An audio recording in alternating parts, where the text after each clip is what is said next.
What if the most powerful leap that we can make into the future of work is to discuss the undiscussables? I have spent my entire life in pursuit of and in service of difficult questions. And for some of my life, I was getting it wrong. At 24, I was the youngest manager on the composing room floor of the New York Times.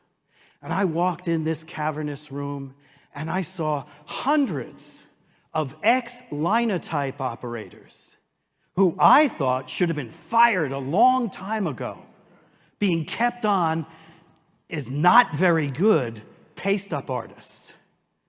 And I saw this as feather bedding.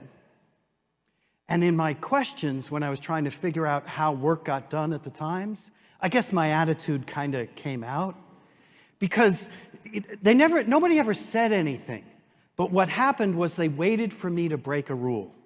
And one of the rules was management was not allowed to touch the type. So at one point, I went just with my fingertip, can we move this from here to here?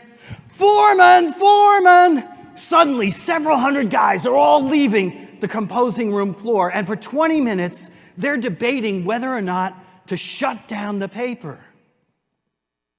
Now, as I stood alone in this huge room, soiling my pants, the only thing I could think about was all the other New York papers, the headline the next day, "Stupid kid shuts down New York Times." It was right around then that I began to realize what I was getting wrong when I asked difficult questions. What I was missing was empathy, truly caring for and about the people who are dealing with difficult truths.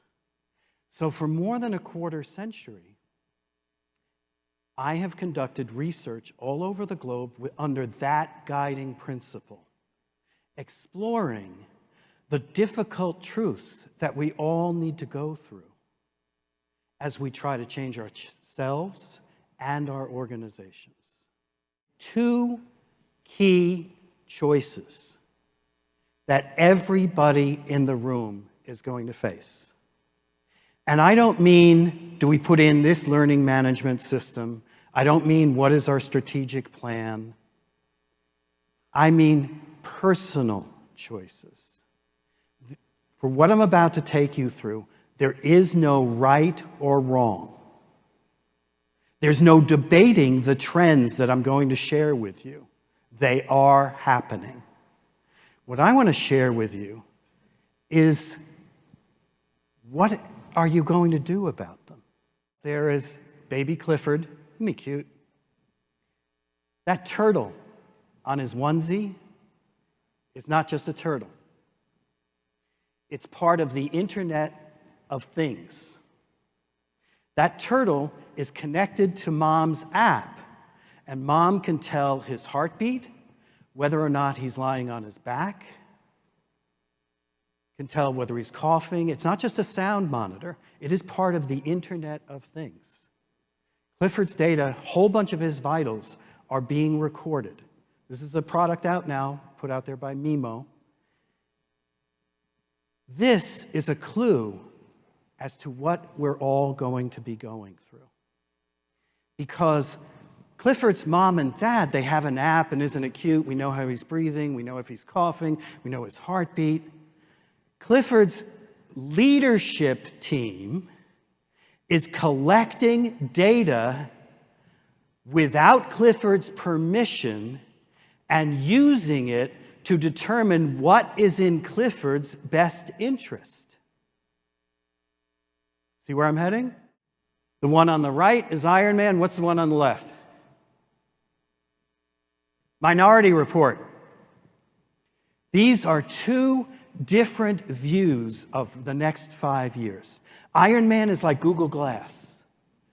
That data is streaming to the individual, and the individual gets to decide what to do with it. Minority Report, on the other hand, starring Tom Cruise, had pre-crime police, and they were using data to figure out who might commit a crime in the future. This is not science fiction.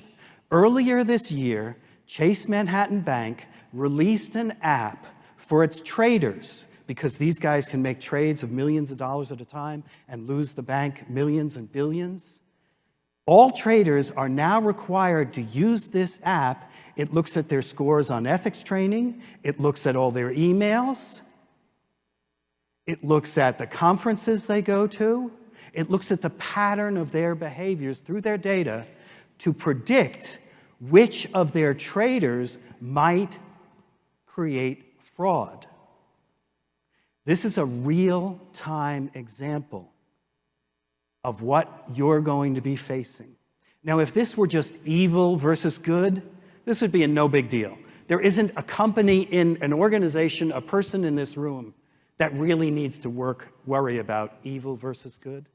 What this is really about is corporate-centered versus individual-centered. Who is in charge of the data for determining what they're going to do the next day? I'll give you an example from the consumer world. A couple years ago, Target pissed off a dad because they sent to his teenage daughter, on the phone and in circulars that came into the house, advertisements for her specifically to buy a crib and to buy onesies and all that other stuff. And Dad was ticked. He actually thought of filing a suit against Target. How dare you accuse my daughter of being pregnant? Guess what? Target knew before Dad did. Based on her purchase of unscented lotion, vitamin supplements, and cotton balls, they knew that women between X age and X age who bought those things were most likely in their second trimester. Now, if you apply that in our world, that data is coming in. How is it being used right now? My BMI, body mass index, is much worse than yours, so I'm going to have to pay more for health care. The chips that are going to go into my seat are going to know whether or not I got up enough, so I'm going to have to pay more for health care. The way we're using data is extremely corporate-centered. We are entering an age where you, the CLOs and the heads of training and development, it is possible for you to create very, very tailored training and development for each individual. The question is, will you? Will we as a community, and what will we stand up for? Are we going to be in force for corporate use of this data, where we're making sure that all the company's needs are getting made? Or are we going to be, as a community, a force for being far more learner-centered than we ever have been in the history of what we do? Will we stand up when every senior team wants to say, we want more out of that worker, we want more out of that worker, corporate-centered? Will we stand up and be, well, if we want them to do more, we have to invest in each individual more? What will your legacy be when people budgets keep getting cut back and efficiency and costs keep getting driven? Will you take a stand? The millennials and Gen Zers are asking, who will be our advocate? What will you do about this? We asked a question that most people don't ask on their surveys. We asked 7,000 people around the globe, how many of you can achieve your dreams where you currently work? 9.8% said, yes, I can achieve my dreams where I currently work. Now, actually, to be fair, the data was better than that. It was actually 29%, but then when we cut out senior executives and we cut out startup companies, entrepreneurial situations, mainstream workforce. And why this is so important, when we took this finding and then we started interviewing millennials and Gen Zers, they see companies, Mike mentioned it earlier, it's not just their tenure that's at companies. They see companies, the way millennials and Gen Zers are looking at the workplace right now, is like a software app. I'm going to put this on my phone, and if it helps me achieve what I want to achieve efficiently and I have fun doing it, then I'm going to keep it. They're looking at companies that way.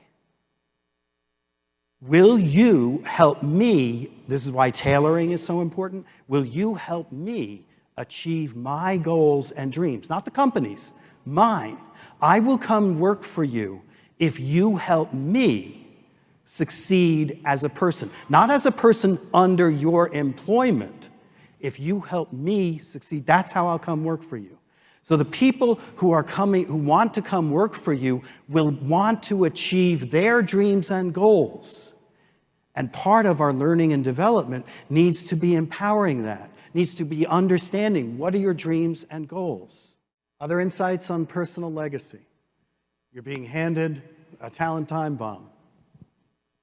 Who would like to share? Yes. So I think it's about improving the human experience.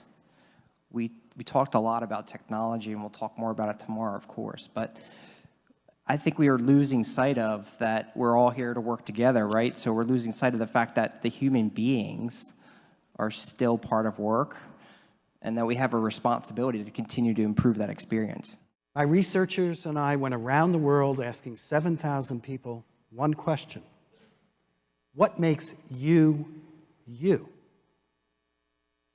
We asked them to tell us stories, and then we compared the stories they told us to how they made business choices. And the leaders with the thoughtful courage had an alignment with their personal values and the business choices. We ended up standing on the shoulders of Warren Bennis, who wrote about crucible moments. We asked people about their crucible moments in their lives and how that carried through into their business decisions. So one quick example, B'nai Dara Abrams is a pioneer in e-learning. And I was holding a San Francisco-based Future of Work salon. It was just about 25 of us sitting at somebody's house, having dinner and talking. And there was no tape, it was, nobody was twittering, it was just deeply personal stories. And we're going around the room, and we're telling these deeply personal stories. And B'nai was sitting on the sidelines. She really didn't want to share this. It's something she normally didn't share. But it really influenced how she thinks about e-learning, about how human we are. And she began sharing her story. She says, well, I grew up in Princeton, New Jersey in the 1950s, and I lived down the street from Uncle Al, and I loved playing with Uncle Al. Got down on the floor with him, played puzzles, and he taught me about creativity. He taught me how to learn. It was the most exciting way to learn with Uncle Al, and she made it clear he was not related. She was just taught to be respectful of family friends who were adults, so everybody who was an adult was either uncle or aunt. So she got down on the floor with Uncle Al, and he played with her, and he taught her how to be curious, how to think, how to imagine, how to create. And that created in her an intensity, desire to help other people learn how to learn. And it was pivotal, even as a little child, it was pivotal to what she does now and how she makes decisions. And she continued her story, saying a couple of years later, Uncle Al, after this experience, passed away. And she goes to the funeral, and then she goes up to her father and says, why didn't you tell me that Uncle Al was Albert Einstein? She was learning how to learn from Albert Einstein. When you debate within yourselves these kind of questions, I would ask you to please get out of the academic, get out of the corporate. Be personal. When we asked everybody why they do what they do, suddenly there was an intensity